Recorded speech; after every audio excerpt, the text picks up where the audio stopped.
وَإِذَا لَقُوا الَّذِينَ آمَنُوا قَالُوا آمَنَّا، اور جب ان لوگوں سے ملتے ہیں جو ایمان لائے ہیں تو کہتے ہیں کہ ہم بھی ایمان لا چکے ہیں۔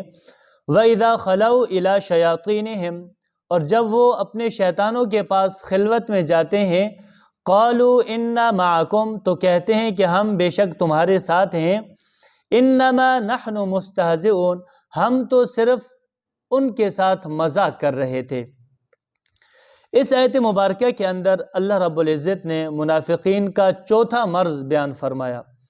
فرمایا کہ منافقین جب ایمان والوں سے ملتے ہیں تو کہتے ہیں کہ ہم ایمان لا چکے ہیں، اور جب اپنے سرداروں کے پاس جاتے ہیں تو کہتے ہیں کہ ہم ایمان نہیں لائے بلکہ ہم تو نعوذ باللہ مسلمانوں کے ساتھ مذاق کر رہے تھے۔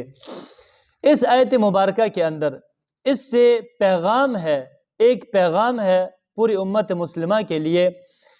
وہ پیغام یہ ہے کہ ذاتی اغراض کے لیے کسی کو خوش رکھنے کی کوشش کرنا اور دو چہروں والا ہونا، یہ منافقت کی علامت ہے۔ نبی اکرم صلی اللہ علیہ وسلم نے ایسے شخص کی سخت مذمت بیان فرمائی ہے۔ فرمایا کہ وہ لوگوں میں سب سے بدتر شخص ہے جو دو چہروں والا ہو، یعنی ادھر آتا ہے تو اس کا ایک چہرہ ہے اور ادھر جاتا ہے تو اس کا دوسرا چہرہ ہے۔